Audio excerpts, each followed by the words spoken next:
I get you something. I will marry you when I'm rich.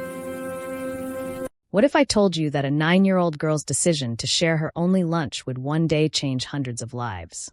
That a sandwich pushed through a chain-link fence would become a $1 million foundation? This isn't a fairy tale. This is the story of Victoria and Isaiah, two kids from opposite worlds, bound together by a red ribbon and a promise that seemed impossible. It's about the invisible children we walk past every day, and what happens when just one person decides to truly see them. Before I tell you how this story ends, you need to understand how desperately it almost never began. There are moments in life that seem small when they happen. Ordinary, forgettable, a child sharing lunch, a glance across a playground, a promise whispered through a fence. But some moments are seeds. And if you're patient enough, if you watch carefully enough, you'll see them grow into something that changes everything. This is the story of one of those moments. And it begins on the coldest day of February 1992, in a Chicago neighborhood where hope was as scarce as heat. Lincoln Elementary School sat like a fortress in the middle of Southside Chicago, its brick walls darkened by decades of city soot and winter wind. Around the playground ran a chain-link fence, 8 feet tall, topped with nothing, because what child would want to climb out when outside was so much worse than in? That fence divided two worlds. Inside the fence, children played. They screamed and laughed and chased each other through the February cold, their breath making little clouds in the air. They wore puffy winter coats in various states of wear, some hand-me-downs, some held together with safety pins, but all of them warm enough. These children had somewhere to go when the bell rang. They had homes, however humble. They had someone waiting for them. Outside the fence was different. Outside the fence, the city was raw and real and unforgiving. Broken glass glittered in the gutters like cruel diamonds. The wind came off Lake Michigan with teeth that bit right through whatever thin clothes you had on. And if you had nowhere to go, if you were alone, well, Chicago winters didn't care about your story. They just took what they wanted. On this particular February day, Victoria Hayes stood at the fence during recess, her small 9-year-old hands wrapped around the cold metal diamonds, and she saw something that would change her life forever. A boy. He couldn't have been more than 10 years old, but he looked ancient. Looked like something that had been used up and thrown away and forgotten about. His skin was so pale it was almost blue, stretched tight over bones that pressed against it like they wanted to escape. His clothes, if you could call them that, were a t-shirt with holes in it and jeans so thin you could practically see through them. No coat, no hat, no gloves. He sat on the curb across the street from the school, and he wasn't doing anything. Just sitting, staring at the ground. Sometimes his whole body would shake, and Victoria couldn't tell if it was from cold or hunger or something else entirely. But it was his eyes that got her. When he looked up, just for a moment, just a quick glance at all those children playing and laughing behind their fence, his eyes were hollow. Empty. Like someone had reached inside and scooped out everything that made him a child and left just the shell. Victoria had seen that look before. In her neighborhood, you learned to recognize it. It was the look of someone who'd stopped expecting anything good to happen. Someone who'd stopped hoping. Most of the kids didn't even notice him. They were too busy playing foursquare and jump rope and tag. The ones who did notice looked away quickly, made uncomfortable by something they didn't understand. Their teachers stood in clusters, focused on the children inside the fence, the ones they were responsible for. The ones who mattered. But Victoria couldn't look away. Around her, her friends were calling her name. Victoria. Vicky. Come on, girl, it's your turn. They were playing some game that suddenly seemed impossibly stupid and trivial. Because outside the fence, that boy raised his eyes again, and this time, his gaze met Victoria's. It lasted maybe 3 seconds. 3 seconds of connection across 20 feet of broken concrete and cold air and chain-link fence. 3 seconds where Victoria saw him, really saw him, and he saw that she saw him. And something inside her 9-year-old chest cracked wide open. She'd been hungry before. Not like that, but hungry enough to know what it felt like. That hollow ache in your stomach that made it hard to think about anything else. That weakness that made your hands shake and your head feel light. Her mama worked 2 jobs and still sometimes came home with tears in her eyes because the bills were more than the paycheck, and Victoria had learned early not to ask for seconds. But this boy, he looked like he'd forgotten what food even was. Victoria Hayes, you coming or what? Her best friend Keisha shouted, hands on her hips in that way that said she was about to get attitude. Victoria turned away from the fence, from those hollow eyes. She ran back to her friends, back to the game, back to normal.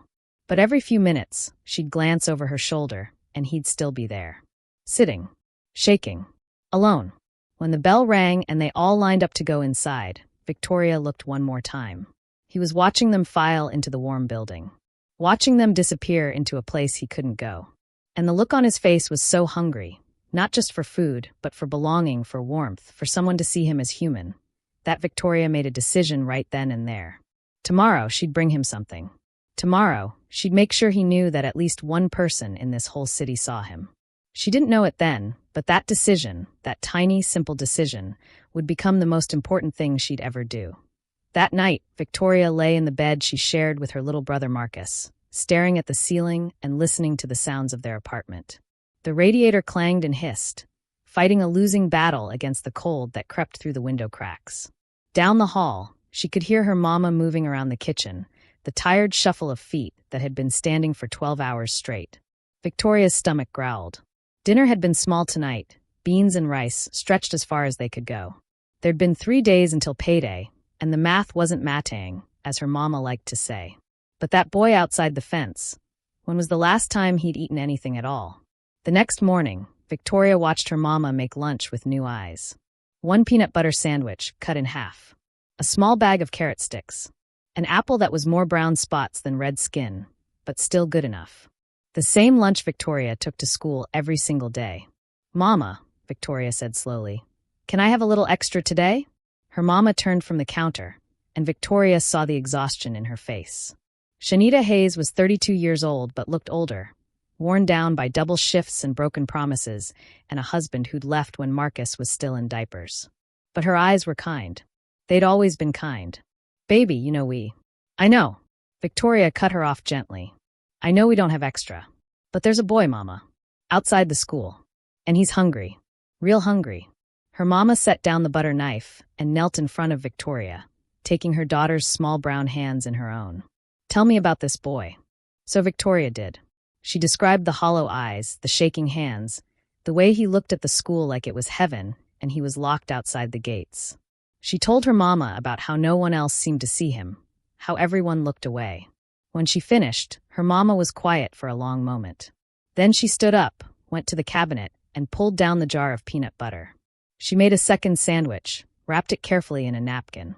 "You give this to him," she said, placing it in Victoria's hands. "You give this to him and you tell him somebody sees him. Can you do that?" Victoria nodded, holding the sandwich like it was made of gold. "But baby," her mama's voice was serious now, "this is going to cost us. You understand? We making extra means less for us. Means I might have to pick up another shift. Means we all going to be a little more hungry. You sure this is what you want?" Victoria thought about those hollow eyes, about what it felt like to be invisible. "I'm sure, Mama." Her mama smiled then, tired but proud. "That's my girl. You got a good heart, Victoria Hayes. Don't you let this world take that from you." At recess, Victoria's hands shook as she walked toward the fence. Her friends were already calling her to play, but she ignored them. Across the street, she could see him. Same spot on the curb. Same hollow stare. She reached the fence and wrapped her fingers around the cold metal. "Hey," she called out softly. The boy's head jerked up, startled. His eyes were bluer than she'd realized, pale like ice, and just as cold. He stared at her with something like fear, like he expected her to throw something or laugh or tell him to go away. Instead, Victoria held up the sandwich. "You hungry?" she asked. He didn't move. Just stared at the sandwich like it might disappear if he blinked. Victoria found a spot where the fence met the ground, where the chain link had been bent up slightly, probably by older kids trying to sneak out for lunch. She carefully pushed the wrapped sandwich through the opening, sliding it across the cold concrete toward him. "It's okay," she said. "It's for you." Still, he didn't move. Just stared. A single tear rolled down his dirty cheek. "It's peanut butter," Victoria continued, keeping her voice gentle. "My mama made it this morning. It's good, I promise. You can have it." Slowly, so slowly it hurt to watch, the boy stood up. His legs shook. He walked toward the fence like he was in a dream, like he didn't quite believe any of this was real. When he reached the sandwich, he knelt down with trembling hands and picked it up. He unwrapped it with fingers so cold they could barely grip the napkin. And then he took a bite. Victoria watched him eat, and she'd never seen anything like it. He didn't just eat, he devoured. Like his body had forgotten how to chew, forgotten there was any reason to slow down. Peanut butter smeared across his chin, and tears kept falling, and he made little sounds that might have been sobs or might have been something else entirely. He finished the whole sandwich in maybe 30 seconds. Then he looked up at Victoria with those hollow eyes that were suddenly not quite so hollow. "Thank you," he whispered. His voice was rough, broken, like he hadn't used it in a long time. "What's your name?" Victoria asked. He hesitated. "Isaiah." "I'm Victoria." Behind her, she heard her friends calling. "Victoria. Girl, what are you doing? Come on." She glanced back and saw them standing in a cluster, staring at her like she'd grown a second head. Keisha was shaking her head, and Deshawn was laughing at something. "Victoria Hayes, why you feeding that white trash kid?" someone yelled. It was Tyler, one of the 5th graders who thought he was tough. "He probably gonna rob you or something. That's what they do." Victoria felt heat rise in her chest. She turned to face them, all those kids she'd known her whole life, and her voice came out strong and clear. "Because he's hungry. Ain't you never been hungry?" The laughter stopped. A few kids looked away, ashamed. Because yes, they'd been hungry. Most of them knew exactly what that felt like. "But Tyler started. "He's what?" Victoria challenged. "He's hungry and cold and alone. That's what he is. And tomorrow I'm going to bring him another sandwich. Anyone got a problem with that?" No one answered. Victoria turned back to the fence. Isaiah was still there, still staring at her with an expression she couldn't quite read. Awe, maybe. Or disbelief. Like someone had just shown him that miracles could happen on ordinary Tuesday mornings in Chicago. "I'll see you tomorrow, Isaiah," Victoria said. You'll come back?" His voice broke on the words. "Every day," Victoria promised. And she meant it. Every day became a rhythm. A ritual. A promise kept over and over again. Victoria would arrive at school with 2 lunches, hers and Isaiah's. At recess, she'd walk to the fence while her friends played. She'd push the sandwich through the gap in the chain link, and Isaiah would be there, waiting. Always waiting. At first, they didn't talk much. Isaiah would eat, and Victoria would watch, and that was enough. But slowly, day by day, sandwich by sandwich, he came back to life. His eyes got less hollow. His hands shook less. He started to smile, just a little, when he saw her coming. And one day, about 2 weeks in, he spoke first. "Why do you do this?" he asked, holding half a peanut butter sandwich. "Why do you help me?" Victoria thought about it. "Because you're there," she said finally. "Because I can see you, and once you see somebody, you can't just unsee them. You know." Isaiah nodded slowly. "Most people look away." "I know. They look at me like I'm garbage. Like I'm nothing." "You're not nothing," Victoria said firmly. "You're Isaiah. And you matter." He was quiet for a long time. Then, "Where do you get the food?" "These sandwiches. My mama makes them." "But, don't you need them? Don't you get hungry?" Victoria shrugged. "Sometimes. But it's okay. We got enough." That wasn't entirely true. At home, things had gotten tighter. Her mama had picked up extra shifts at the diner, coming home so late that Victoria barely saw her. Marcus had stopped getting seconds at dinner without being asked. The heat got turned down lower, and everyone wore extra sweaters. Small sacrifices spread across the whole family, so that one small boy outside a fence wouldn't starve. Victoria never told Isaiah this. What would be the point? He carried enough weight already. As the weeks passed, their conversations got longer. Isaiah told her things, not everything, never everything, but pieces of his story.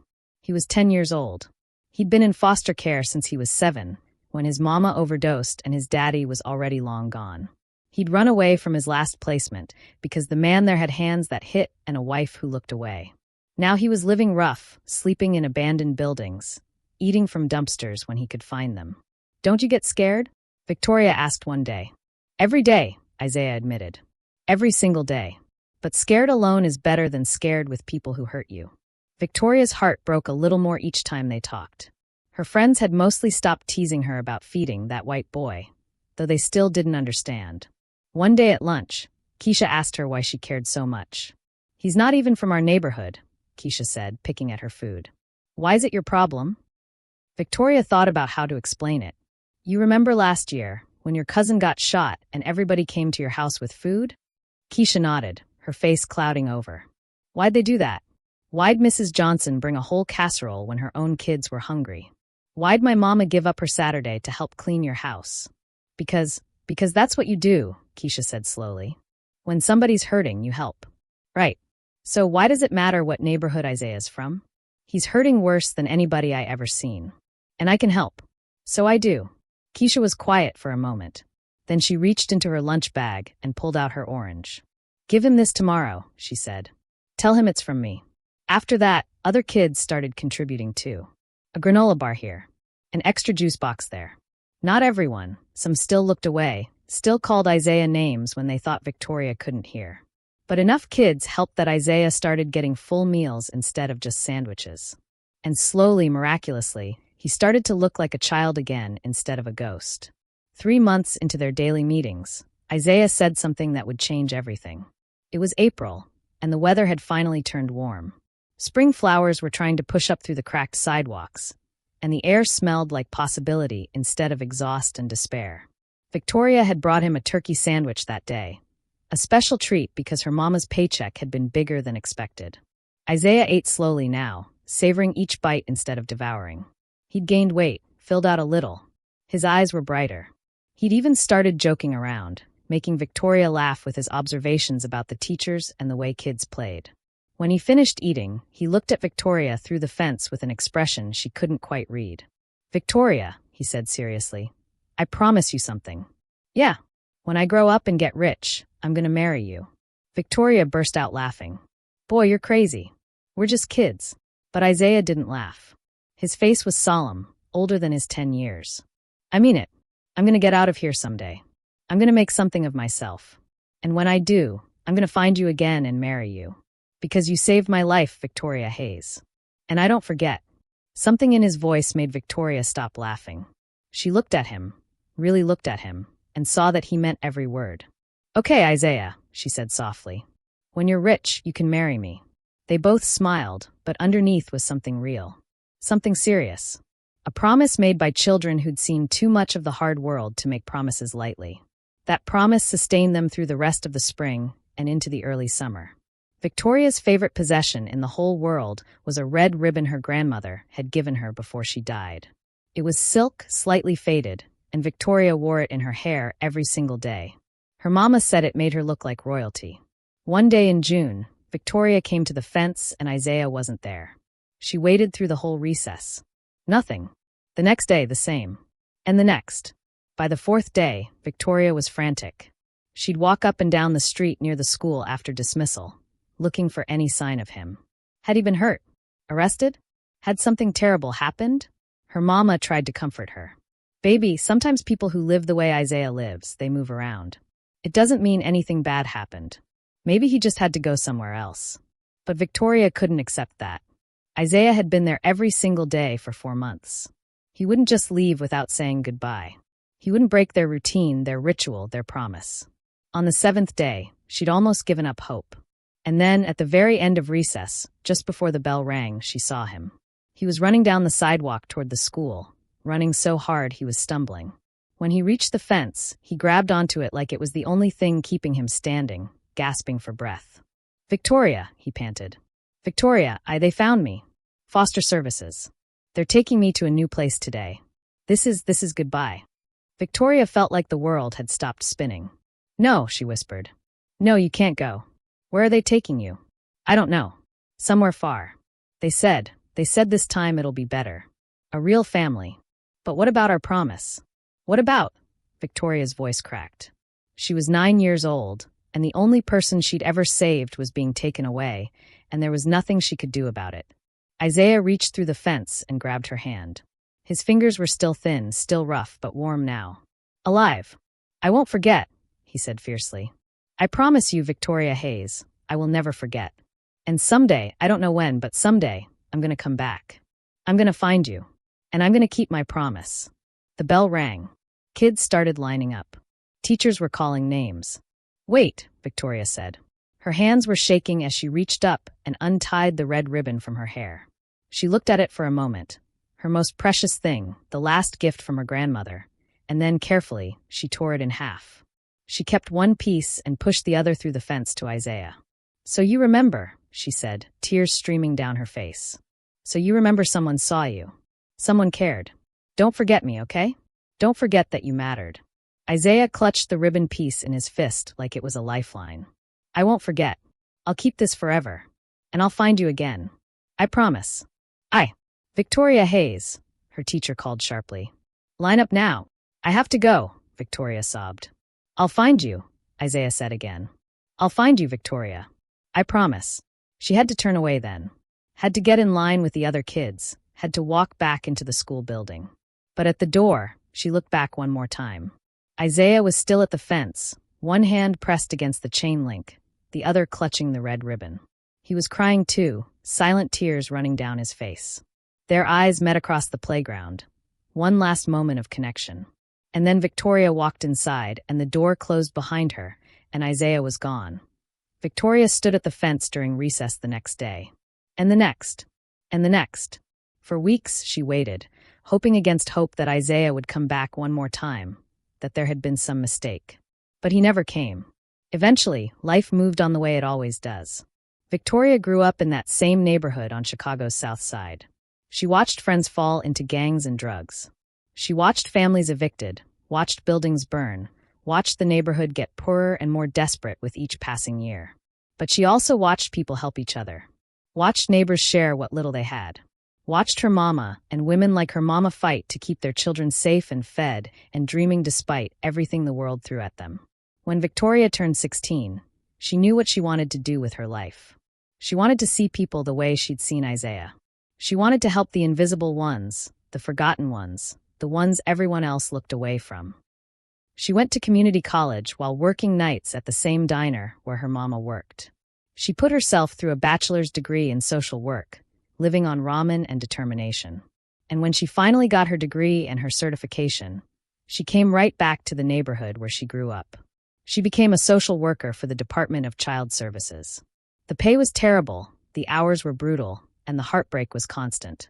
But every time she met a child who'd been failed by the system, every time she looked into eyes that were hollow with hunger and hopelessness, she thought of Isaiah. And she fought for them the way she wished she could have fought for him. The red ribbon piece never left her neck. She'd put it in a locket on her 18th birthday, and she wore it every single day. Sometimes people asked about it, but she never explained. How could she explain that it represented both the best and worst day of her childhood? That it was a promise and a loss all wrapped up in faded silk? At night, lying in her small apartment not far from where she grew up, Victoria would sometimes wonder what happened to Isaiah. Was he alive? Had foster care been kind to him? Or had it chewed him up and spit him out like it did so many kids? Had he managed to build a life? Or had he become another statistic? Had he kept his promise? Or had he forgotten the little girl who fed him sandwiches through a fence? She told herself it didn't matter. She told herself that the point wasn't whether Isaiah remembered. The point was that she'd done the right thing. That she'd seen someone who needed help and she'd helped. That was enough. But late at night, touching the locket around her neck, she couldn't help but wonder. Meanwhile, somewhere in the same city, Isaiah Carter sat in the penthouse of a building he owned and stared out at the Chicago skyline. He was 32 years old now. His company was worth millions. He had more money than he'd ever dreamed possible as that starving 10-year-old boy on a curb. He could buy anything, go anywhere, have anything he wanted.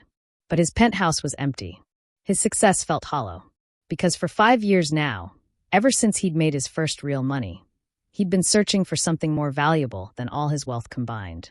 He'd been searching for a 9-year-old girl with a red ribbon in her hair who'd pushed sandwiches through a fence and taught him that he was human. That he mattered. That someone in this cruel world could see him. Isaiah had survived foster care, but barely. There'd been more bad placements than good. More nights cold and hungry than warm and full. But he'd kept that red ribbon piece with him through everything. Through group homes and aging out at 18. Through sleeping in his car while working 3 jobs to put himself through community college. Through every setback and disappointment. The ribbon reminded him that once someone had cared. Once someone had sacrificed for him. And if Victoria Hayes could be that kind of person at 9 years old with nothing, then he could survive whatever the world threw at him. He'd promised her he'd get rich. He'd promised her he'd come back. And Isaiah Carter kept his promises. The ribbon piece was now attached to his keychain. Worn and faded but still red, still recognizable. He'd built his entire real estate empire with one goal in mind. To get wealthy enough, powerful enough, connected enough to find one specific person in a city of millions. For 5 years, he'd been strategic. He'd bought properties near Lincoln Elementary, thinking that Victoria, if she'd stayed in Chicago, if she was still alive, if she still cared about helping people, would be working somewhere in that neighborhood. He'd funded community programs. He'd hired private investigators. He'd searched through social work directories and school alumni lists. Nothing. It was like Victoria Hayes had vanished. Or maybe she'd moved away, built a life somewhere far from Chicago. Maybe she'd forgotten all about the white boy she fed through a fence. Maybe that ribbon piece in his keychain was a promise to a ghost. But Isaiah couldn't stop searching. Wouldn't stop. Because Victoria Hayes had saved him in every way a person can be saved. And until he knew for certain that she didn't want to be found, he'd keep looking. He stood at the window of his empty penthouse, 22 years and countless miles removed from that curb outside Lincoln Elementary, and touched the red ribbon on his keychain. "I'm still looking, Victoria," he whispered to the Chicago night. "I haven't forgotten. I promised." Neither of them knew that they were closer than they'd been in 22 years. That their orbits were finally converging. That in just a few weeks, a community meeting in a church basement would bring them face to face. That the two halves of a red ribbon were about to be reunited. Some promises take a lifetime to keep. But the best ones, the ones made by children who've seen the worst of humanity and still choose kindness, those promises are unbreakable. Even when separated by 22 years, by different worlds, by all the ways life can change a person. Even then, the ribbon remembers.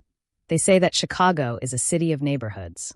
That you can live your whole life in one part of the city and never see another. That millions of people can exist in the same place at the same time and still be worlds apart. But sometimes, just sometimes, the universe decides that two people have been apart long enough. That a promise made through a chain-link fence deserves to be kept. That 22 years is long enough to wait. This is the story of what happens when orbits finally collide. When the developer and the advocate meet in a church basement and discover that some connections are written so deep in your soul that time can't erase them. This is the story of what happens when you keep searching, even when everyone tells you to give up. When you hold onto a piece of ribbon like it's a map back to the only person who ever truly saw you. This is the story of coming home. The basement of New Hope Community Church smelled like old coffee and frustration. 50 folding chairs had been set up in crooked rows, and every single one was filled. People stood along the walls, arms crossed, faces hard. They'd seen this before. Developers with big promises and bigger wallets, coming into their neighborhood to revitalize. To improve. To push them out. Victoria Hayes sat in the third row, her worn leather portfolio on her lap, her spine straight with the kind of tension that came from fighting battles you knew you'd probably lose. She'd been a social worker for 8 years now, and she'd learned that people with money rarely saw people without it as fully human. They saw problems to solve, statistics to improve, obstacles to remove. Around her, the room buzzed with angry voices. "They're going to price us out, just watch. My rent's already gone up twice this year. Where am I supposed to go? These developers don't care about us. They just see dollar signs." Victoria touched the locket at her throat, an unconscious habit whenever she needed strength. Inside was that faded piece of red ribbon, the one she'd torn in half 22 years ago for a boy whose face she could still see when she closed her eyes. She wondered, not for the first time, what Isaiah would think if he could see her now. If he was even alive to think anything at all. The room suddenly went quiet. Victoria looked up and felt her breath catch. A man had entered through the side door, tall, maybe 6'2", with shoulders that belonged to someone who'd built himself from nothing. He wore a suit that probably cost more than Victoria made in a month, charcoal gray and perfectly tailored. His hair was dark, cut short, and professional. But it was his face that made Victoria's chest tighten for reasons she couldn't explain. There was something haunted there. Something that expensive clothes and obvious success couldn't quite hide.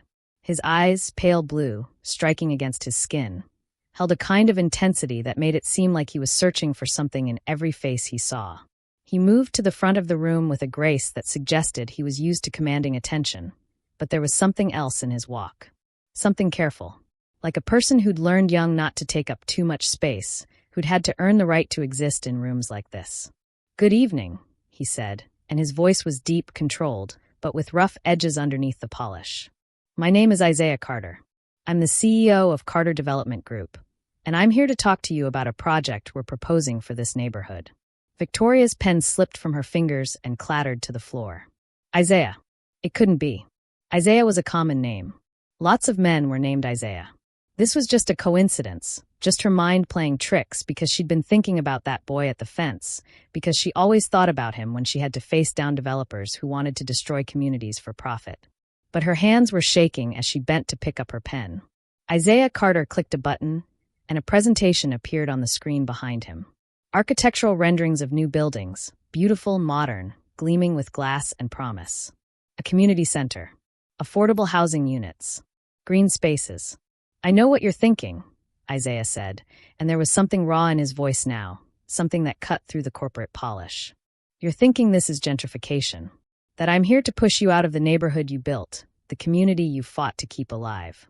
You're thinking I'm just another rich outsider who sees this place as an investment opportunity. The room was silent, everyone waiting for the other shoe to drop, for the pretty words that would come before the destruction. Isaiah paused, his pale blue eyes scanning the crowd, and for just a moment, just a fraction of a second, his gaze landed on Victoria. Something flickered across his face. Confusion, maybe, or recognition that didn't quite connect. Then he continued. You'd be right to think that. Most developers do exactly what you're afraid of.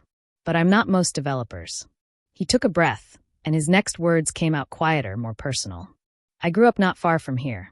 I know what it's like when everyone looks at your neighborhood and sees blight instead of home. When people look at you and see a problem instead of a person. I know what it's like to be invisible. Victoria's heart was pounding so hard she could hear it in her ears. This project isn't about profit, Isaiah said. It's about, he stopped, seemed to struggle with the words. It's about giving back to the kind of community that once. He shook his head. It's about doing it right. Real affordable housing with rent control protections written into the deed. A community center run by community members, not by my company. Job training programs. Resources for youth aging out of foster care. That last part made several people sit up straighter. Victoria included. I'm not asking you to trust me, Isaiah continued. I'm asking you to work with me. To tell me what you need. To be partners in this, not victims of it. Because this neighborhood, his voice cracked slightly. This neighborhood matters. The people here matter. And I won't do anything without your consent. It was a good speech. Maybe even a genuine one. But Victoria had heard good speeches before, from people who seemed sincere right up until the eviction notices started arriving. She stood up. Isaiah's eyes found her immediately, locked onto her with an intensity that made her pulse race. That's a beautiful vision, Mr. Carter, Victoria said, and her voice was steady despite the chaos in her chest. I'm Victoria Hayes, social worker with the Department of Child Services. I've lived in this neighborhood my whole life. I went to Lincoln Elementary, right down the street. She saw something flash across Isaiah's face at the name of the school. Pain, maybe. Or memory. I've heard a lot of pretty promises from developers, Victoria continued. I've watched this community fight for survival while people with money make plans for us instead of with us. So I have some questions. Of course, Isaiah said, and was it her imagination, or was his voice shaking slightly? You say you want community input, but when the construction starts and property values rise, and suddenly the corner store where Mrs. Johnson has worked for 30 years can't afford the rent anymore. What then? When the families who've been here for generations can't pay their mortgages because property taxes went up, what's your plan? How do we know this isn't just another cycle of displacement dressed up in progressive language? The room erupted in agreement. People were nodding, calling out, "That's right," and "Tell him." Isaiah didn't flinch. He looked directly at Victoria, and in his pale blue eyes was something she couldn't quite read. Respect, maybe. Or something deeper. Those are the right questions, he said quietly. And you should ask them. You should demand answers.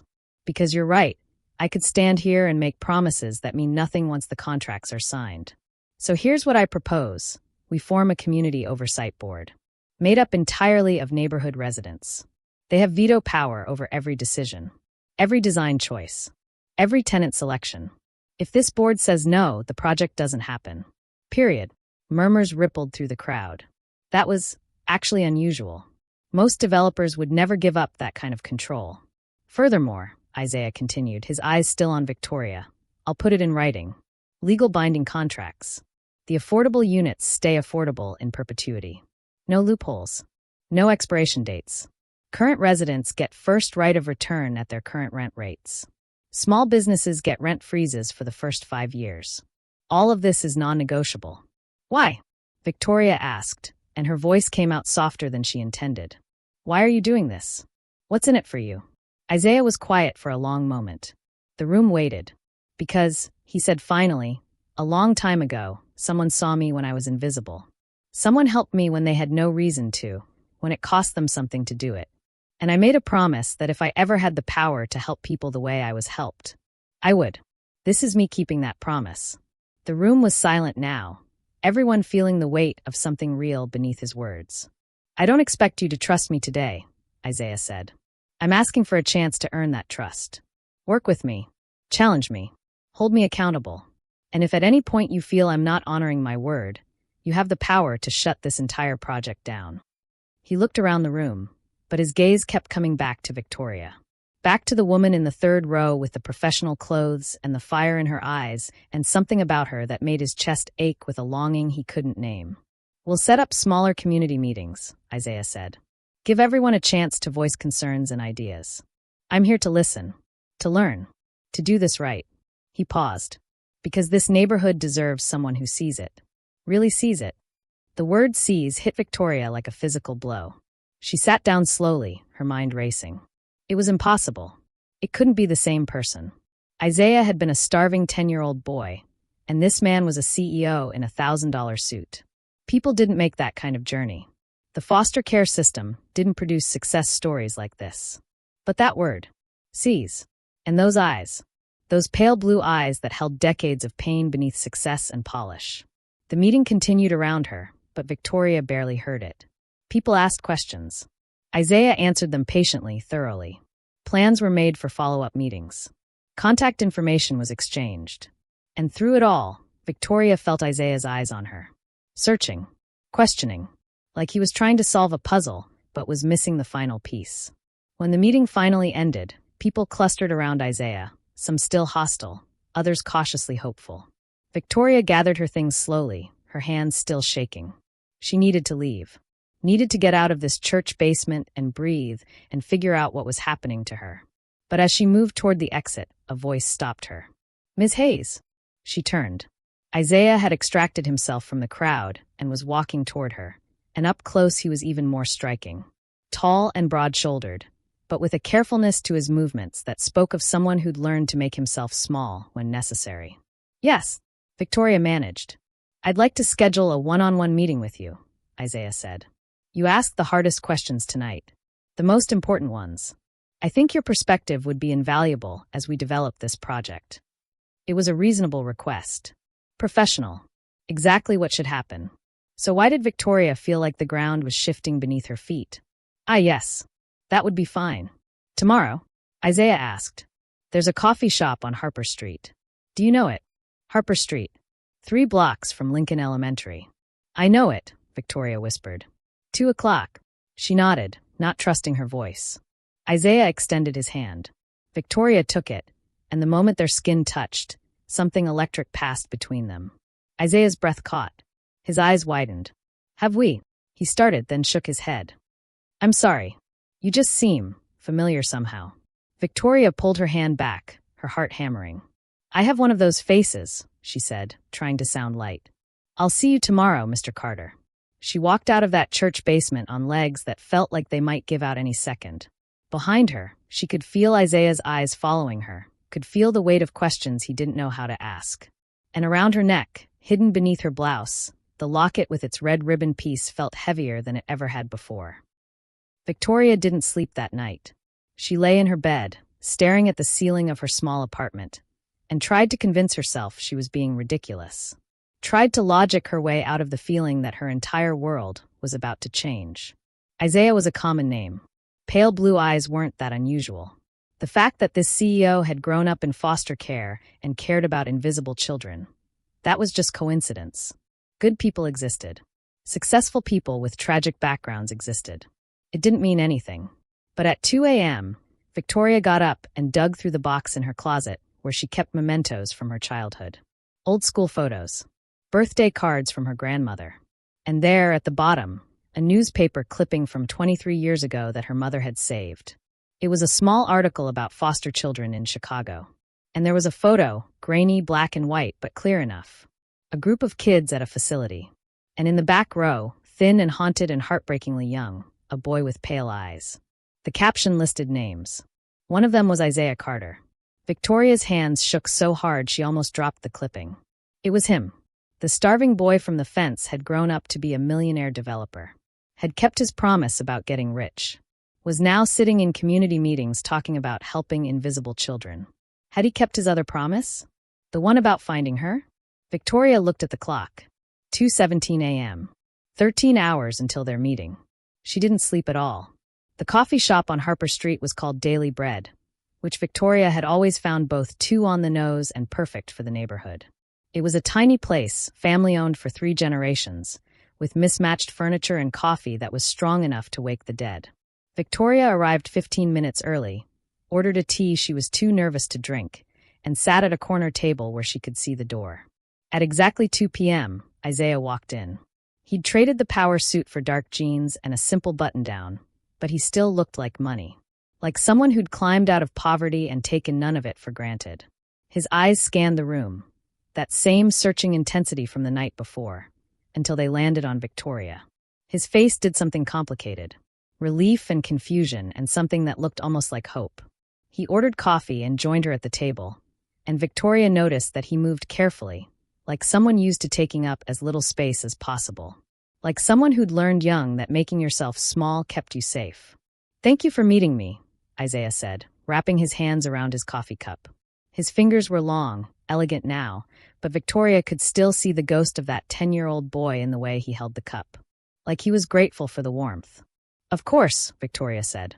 "Your project raises a lot of community concerns. It's important that we discuss them." They talked about the project for 20 minutes. Zoning issues and construction timelines and funding sources. Professional conversation. Safe conversation. But underneath, Victoria could feel something else building. Questions neither of them was asking. Recognition that didn't quite connect. Isaiah asked about her work with child services, and Victoria told him about the kids she tried to help. The teenagers aging out of foster care with nowhere to go. The children in placements that were supposed to be safe but weren't. The system that was designed to protect but too often failed. And as she talked, she watched Isaiah's face. Watched the way pain flickered across it with each story. The way his jaw tightened when she mentioned kids who fell through the cracks. The way his hand moved unconsciously to his pocket, where she could see the edge of a keychain. "You really care about this," Isaiah said softly. "About these invisible kids. Someone has to see them," Victoria said. "Someone has to fight for them when everyone else looks away. Is that why you became a social worker?" "Because of," he stopped, searching for words. "Because of personal experience?" Victoria took a breath. This was it. The moment to say something. To ask. To find out if 22 years of wondering was about to end. "What about you?" she asked instead, deflecting. "You mentioned last night that someone helped you once. Is that why you care so much about this neighborhood?" Isaiah was quiet for a long time. His fingers traced the rim of his coffee cup, and Victoria noticed a scar on his left hand. Old. Faded. The kind you got from living rough. "I grew up in foster care," he said finally. "Aged out at 18 with nothing. No family. No support. No one who cared if I lived or died." His voice was matter of fact, but Victoria could hear the pain underneath. "I should have ended up another statistic. Dead or in prison or just lost. But I didn't." "Why not?" Victoria whispered. Isaiah looked up at her, and his pale blue eyes were full of something that made her heart ache. "Because when I was 10 years old, when I was starving and alone and so close to giving up, someone saw me. Really saw me. And that person," his voice cracked, "that person saved my life. Not just by feeding me, but by making me believe I was worth saving. That I mattered. That I was human." Victoria's hand moved to her locket without her realizing it. Isaiah's eyes followed the movement. Fixated on the locket. On her fingers touching it. "I've been looking for that person for 5 years, Isaiah continued, his voice barely above a whisper now. "Ever since I had enough money and resources to search. I've bought properties near the school where it happened. I've funded programs. I've hired investigators. Because I made a promise and he stopped, shook his head. "I'm sorry. This is too personal. You don't need to hear this. No, Victoria said, and her voice came out strangled. No, please. Tell me, where did this happen? What school? Isaiah looked at her, and something in his expression shifted, like puzzle pieces starting to slide into place. Lincoln Elementary, he said slowly. On the south side.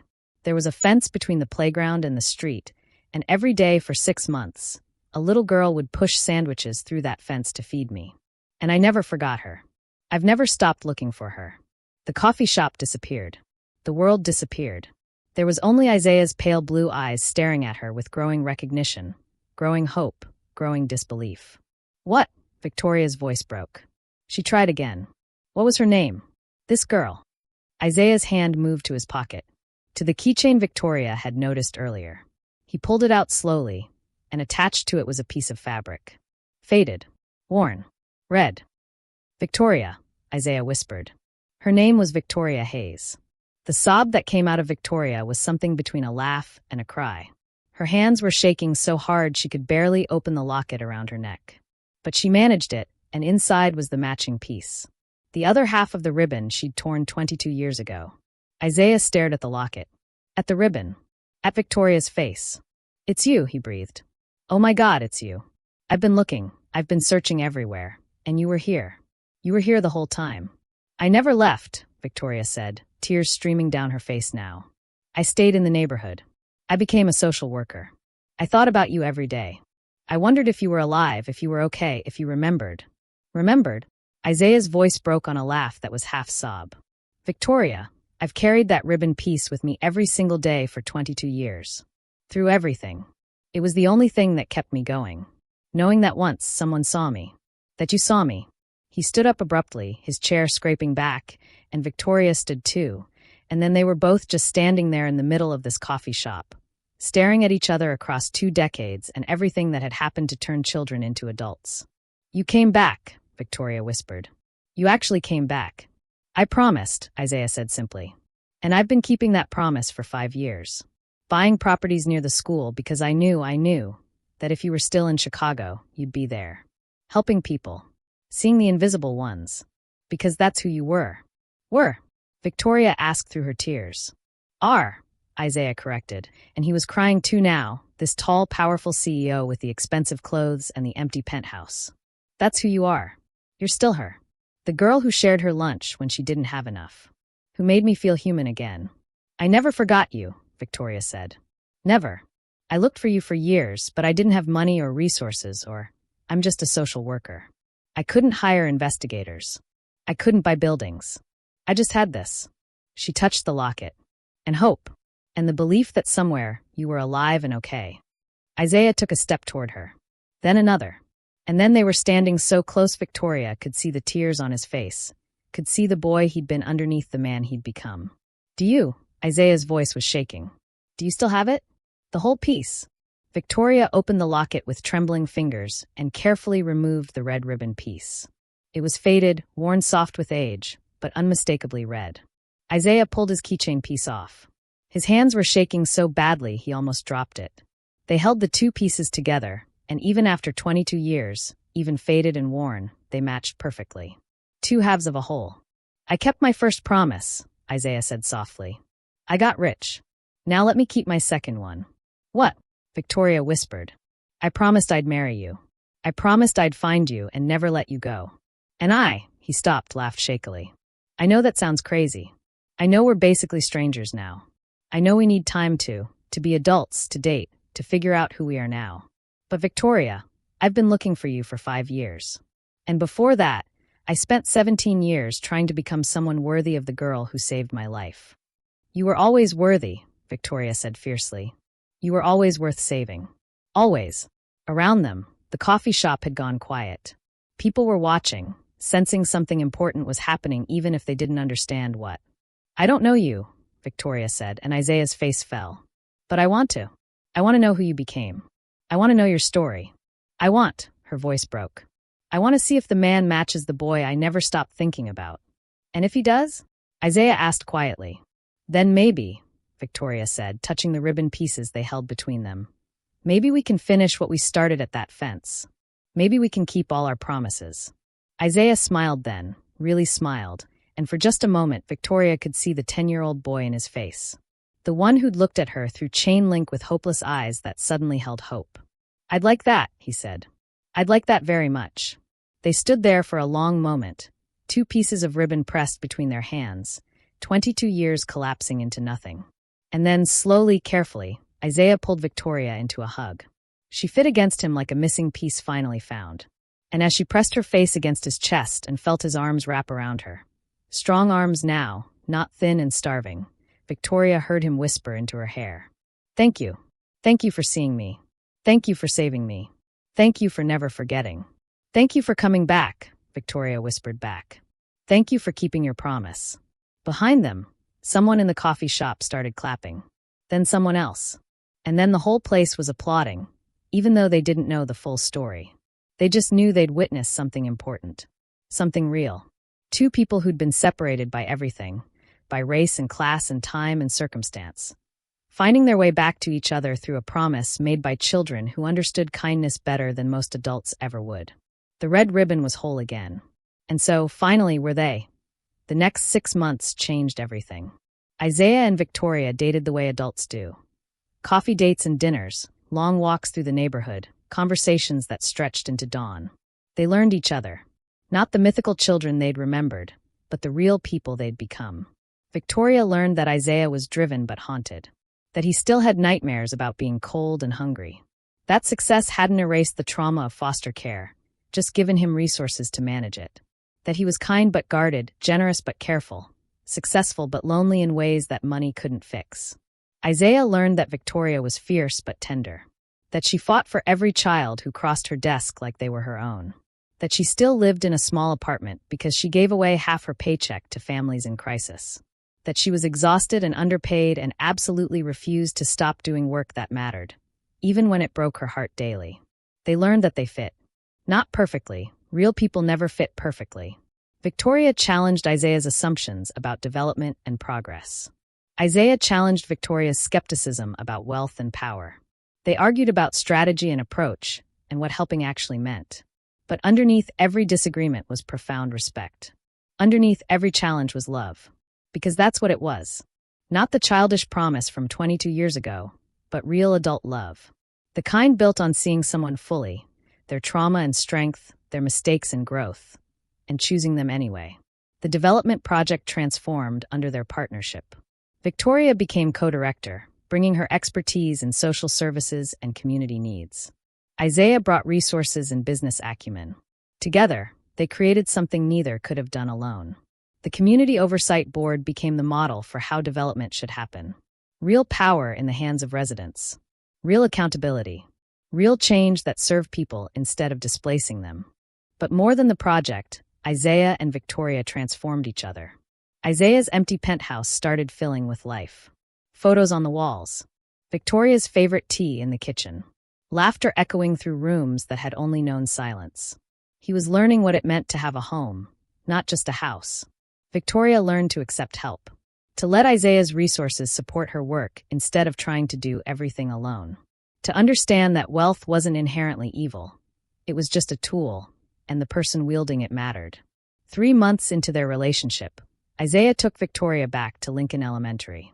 The school was closed for the evening, but Isaiah had gotten permission for them to visit.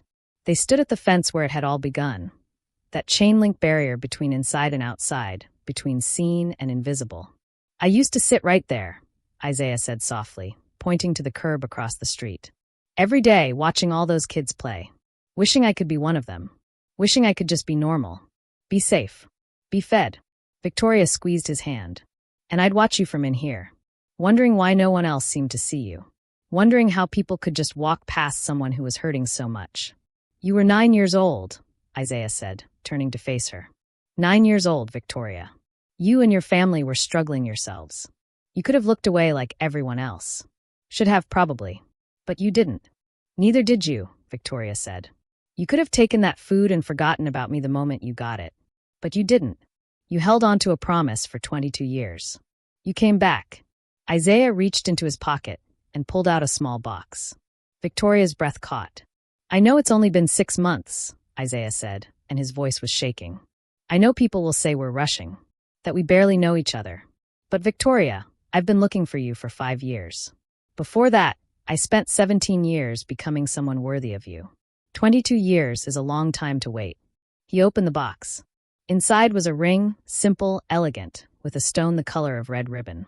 I promised I'd marry you when I was rich, Isaiah said. I'm rich now. Will you let me keep that promise? Will you marry me, Victoria Hayes? Victoria was crying, but she was also laughing because this was insane and perfect and exactly right.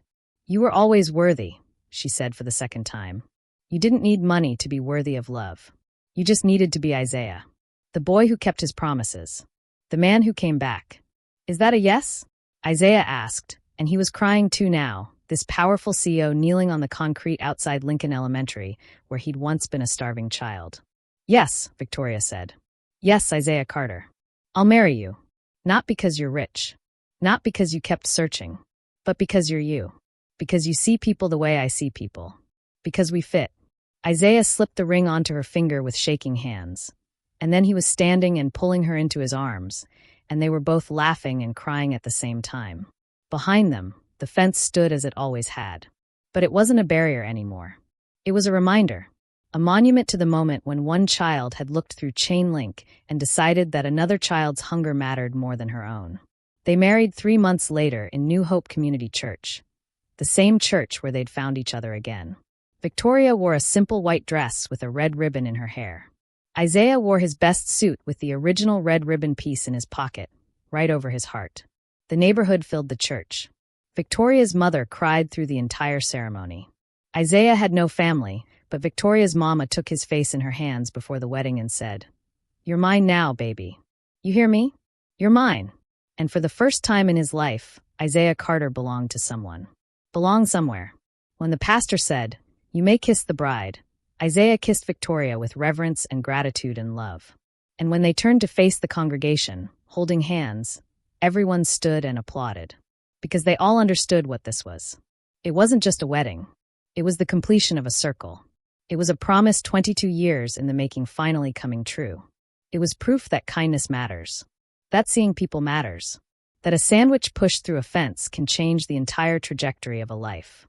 1 year after their wedding, Victoria and Isaiah stood in front of a brand new building in the heart of the South Side. Above the door, a sign read, "The Red Ribbon Initiative, because everyone deserves to be seen." This was their real wedding gift to each other. Not rings or honeymoons, but this. A comprehensive program for youth aging out of foster care. Everything Isaiah had wished for as an 18-year-old with nowhere to go.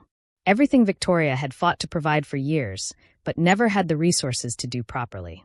The program offered housing support, not shelters, but real apartments where kids could learn to live independently with support. Job training and placement. Educational scholarships. Mental health services. Life skills coaching. And most importantly, mentors. Real people who showed up and cared and refused to let these kids disappear into the statistics. How many are we starting with? Victoria asked, looking at the building that represented years of planning and passion. 20 kids in the first cohort, Isaiah said. But we've got funding for 5 more buildings across Chicago. Eventually, we want to go national. Victoria leaned against him, and Isaiah wrapped his arm around her. They fit together now without thinking about it, like puzzle pieces that had finally found their proper place. Do you think it'll work? Victoria asked quietly. Do you think we can actually make a difference? Isaiah thought about the boy he'd been. The child sitting on a curb, believing he was worthless and invisible. The teenager who'd aged out of foster care with nothing and no one. The man who'd almost given up 1,000 times before a memory of kindness pulled him back from the edge. I know it'll work, Isaiah said. Because if one sandwich through a fence could save me, imagine what comprehensive support could do. Imagine what being truly seen could do for these kids. The program launched with 20 teenagers. 18, 19, 20 years old. Legally adults but still so young. Still so lost. Each one with a story that would break your heart. Each one convinced they were invisible, worthless, forgotten. Marcus was the first. 19 years old, aged out 6 months ago, living in his car and working 3 part-time jobs just to survive. He walked into the Red Ribbon Initiative with the same hollow eyes Isaiah remembered from his own reflection. Victoria sat with him in the intake meeting. Not behind a desk, she refused to put barriers between herself and the kids. but next to him on a comfortable couch in a room that felt like a living room, not an office. "Marcus," she said gently, "tell me what you need." He'd looked at her with suspicion. Adults didn't ask what he needed. They told him what they could offer, which was never enough. Marcus started, then stopped. "I need someone to give a damn. I need someone to see me as more than a case file or a statistic. I need someone to believe I can be more than what the system said I'd be." Victoria smiled, and there were tears in her eyes. "Then you're in the right place. Because that's all we do here. We see you, Marcus. And we believe in you." 6 months later, Marcus had an apartment, a full-time job with benefits, and was taking community college classes. But more than that, he had people. Mentors who checked in. Counselors who listened. A community that refused to let him fall through the cracks. At the 6-month celebration, Marcus stood up to speak. He was nervous, his voice shaking, but determined. "I don't really know how to say this," he started. "But 6 months ago, I was ready to give up. I was so tired of fighting. So tired of being invisible. And then I found this place. Or maybe this place found me." He looked at Victoria and Isaiah, sitting in the back row, holding hands. "They talk about the red ribbon," Marcus said. "About how this place is named after a promise made by 2 kids who understood kindness. And I get it now, 06:30. I get why that matters. Because what they did, what you all do here, is see us. Really see us. Not as problems or projects, but as people. As humans who matter." There wasn't a dry eye in the room. The Red Ribbon Initiative grew. 20 kids became 50. 50 became 100. They opened buildings in other Chicago neighborhoods. Started working with the foster care system to identify kids before they aged out.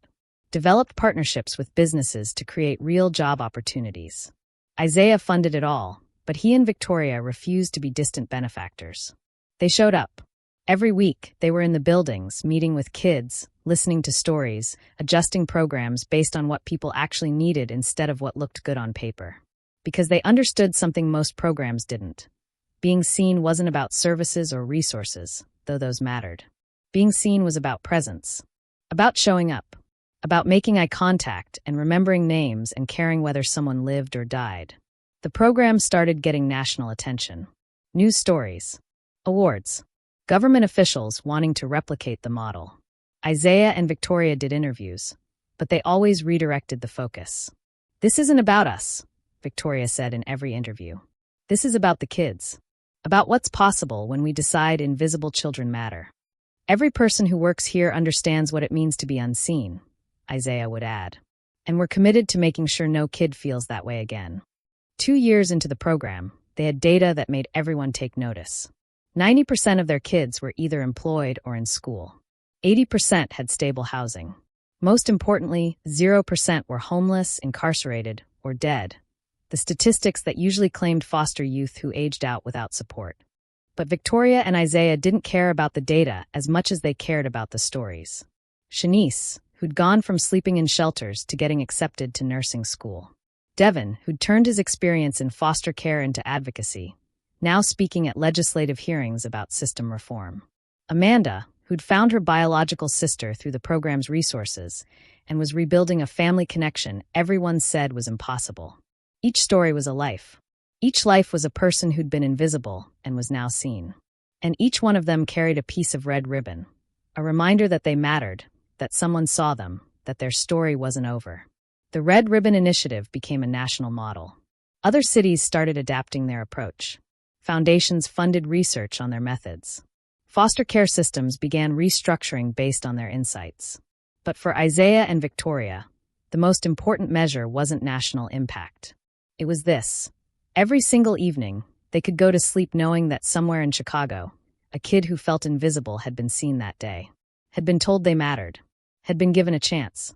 And maybe, just maybe, one of those kids would remember that moment 20 years from now. Would let it sustain them through hard times, would carry it with them like a red ribbon piece, a reminder that once someone saw them. Someone cared. Someone believed they deserved to be saved. 5 years after the Red Ribbon Initiative launched, Victoria and Isaiah returned to Lincoln Elementary one last time. The school district was doing renovations, and Isaiah's foundation had funded a complete rebuild. New classrooms, updated technology, a library that looked like something out of a dream. Resources that would give these kids, mostly black and brown kids from struggling families, the same chances as kids in wealthy districts. But Isaiah had insisted on one thing staying exactly the same: the fence. They'd fixed it, reinforced it, painted it. But it was still there. Still chain link. Still dividing the playground from the street. And now it had a plaque. Victoria and Isaiah stood in front of it, reading the words that had been cast in bronze. See each other, the red ribbon promise. In 1992, on this spot, a 9-year-old girl named Victoria Hayes pushed a sandwich through this fence to feed a starving 10-year-old boy named Isaiah Carter. That simple act of kindness, seeing someone who felt invisible, changed 2 lives and eventually hundreds more. This fence remains as a reminder. Every person you pass, every child you see, every human being you encounter, they matter. Their hunger matters. Their pain matters. Their humanity matters. What will you do when you see someone who needs to be seen? Around the playground, children played. Some of them stopped to read the plaque, curious. Teachers brought classes to see it, to learn the story. And maybe, hopefully, some of those children would remember, would carry the lesson forward. Victoria touched the locket she still wore. Isaiah's hand went to his pocket, where he still kept his ribbon piece, even though they'd had the 2 halves professionally preserved and framed in their home. Do you think she knew? Isaiah asked softly, watching a little girl push another child on the swings. That 9-year-old girl with a sandwich. Do you think she understood what she was starting? Victoria thought about herself at 9. About being hungry but sharing anyway. About her mother making extra sandwiches even when they couldn't afford it. About her brother giving up his fruit. About a whole family sacrificing so a stranger could eat. I think, Victoria said slowly, she just knew it was the right thing to do. She saw someone hurting, and she couldn't just walk away. She didn't think about changing the world. She just thought about one hungry boy. And that one act, Isaiah said, pulling Victoria closer, became this. A foundation. A program.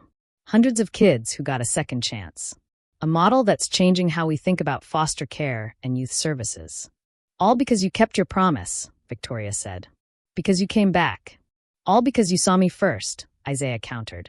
They stood in comfortable silence, watching the children play, watching teachers shepherd them inside for class, watching the neighborhood continue its daily rhythm. So much had changed in 5 years. The community development project was complete. Real affordable housing, thriving small businesses, a neighborhood that was improving without displacing the people who'd built it. The Red Ribbon Initiative was expanding to 10 more cities. Victoria had a master's degree now, funded by Isaiah, and was directing all youth services for their foundation. Isaiah's company was worth tens of millions, but he spent more time on philanthropy than profit these days. They'd built a life together. Not a perfect one. They still argued about approach and strategy, still struggled with the weight of knowing they couldn't save everyone, still carried their respective traumas from childhoods marked by poverty and neglect. But they'd built a life that mattered. A life rooted in that moment 22 years ago when a small brown hand pushed a sandwich through a chain-link fence and said without words, "You matter. I see you. You deserve to be saved." You know what I think about most? Victoria said suddenly. I think about all the times I almost didn't bring you that sandwich. Times when I was too hungry myself, or too tired, or my friends were being too mean about it. How many times I almost gave up. But you didn't, Isaiah said. But I almost did. And if I'd stopped even one day earlier, you might not be here. The initiative wouldn't exist. Those hundreds of kids we've helped, they'd still be struggling. Invisible. Lost. She turned to face him fully. That terrifies me, Isaiah. How close we came to this not happening. How much rode on a 9-year-old's decision to keep showing up. Isaiah was quiet for a moment. Then he said, I think about that too. About how fragile it all was. How easily I could have died in that cold, or ended up in prison, or just disappeared like so many foster kids do. About how close I came to giving up before you showed me I mattered. He took both her hands in his. But that's the point, isn't it? That's what the red ribbon means. It's fragile. It can be torn, lost, forgotten. But if you hold on to it, if you protect it and honor it and remember it, it becomes unbreakable. Victoria smiled through tears. When did you become a philosopher? When I married one, Isaiah said, kissing her forehead.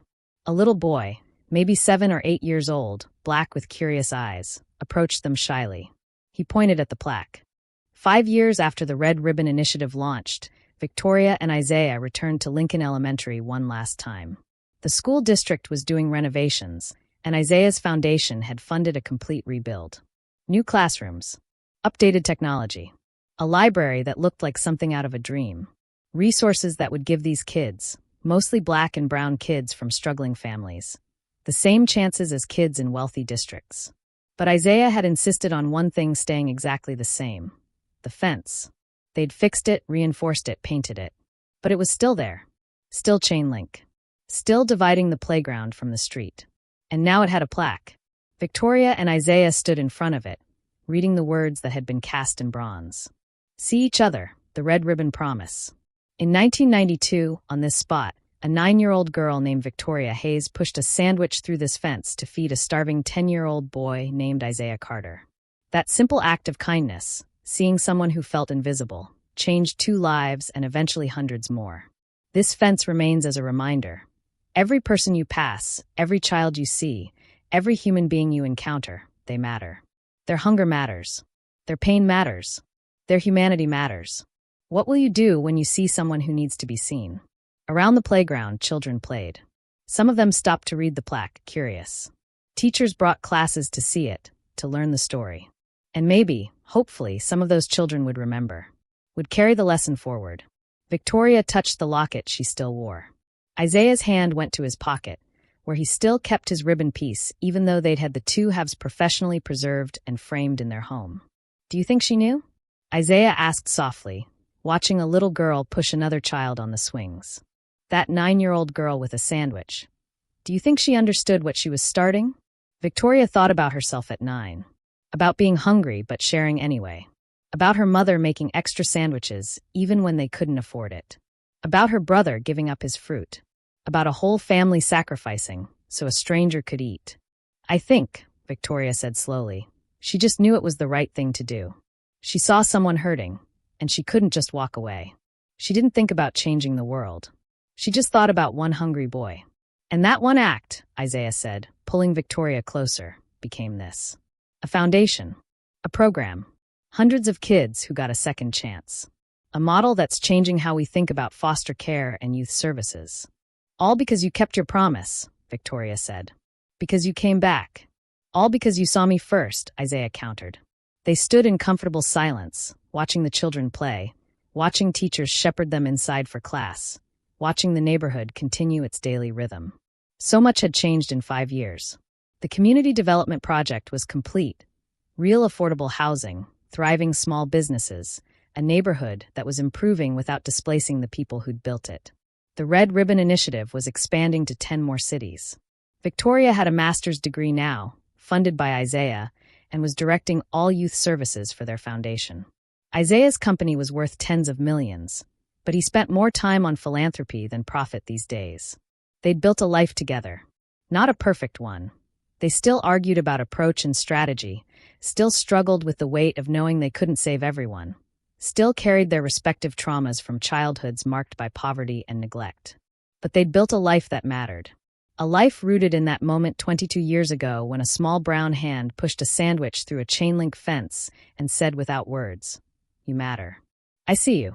You deserve to be saved." You know what I think about most? Victoria said suddenly. I think about all the times I almost didn't bring you that sandwich.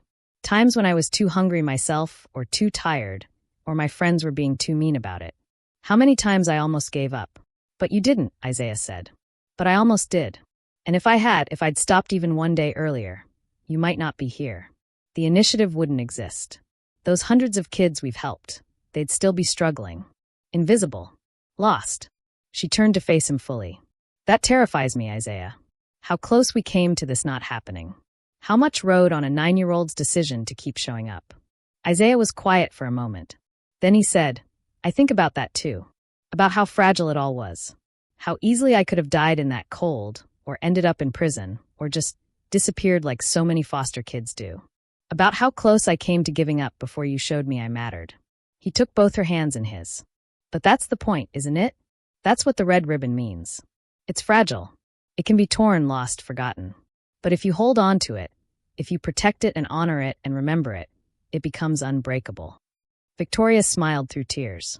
When did you become a philosopher? When I married one, Isaiah said, kissing her forehead. A little boy, maybe 7 or 8 years old, black with curious eyes, approached them shyly. He pointed at the plaque. Is that story real? He asked. Did that really happen? Victoria knelt down to his level. It really happened. Right here, at this fence. Why'd the girl help the boy? The child asked. Was he your friend? No, Victoria said softly. She'd never met him before. She helped him because he was hungry and she had food. Because he needed someone to see him, and she had eyes. That's all it takes sometimes. Just noticing someone who needs help and deciding to do something about it. The boy thought about this seriously. My teacher says we should always help people. Your teacher is right, Isaiah said, joining them. And you know what? That little girl who shared her sandwich, she wasn't special. She wasn't rich or powerful. She was just a kid who decided to care. Which means you could do the same thing. Every single day, you have chances to see people who feel invisible. Really? The boy's eyes were wide. Really, Victoria confirmed. Maybe it's sharing lunch with someone who doesn't have any. Maybe it's sitting with the kid who eats alone. Maybe it's just saying hello to someone everyone else ignores. Small things. But small things can change the world. The boy nodded seriously, then ran back to his friends, already talking about the story. Already maybe internalizing the lesson. Isaiah and Victoria stood, watching him go.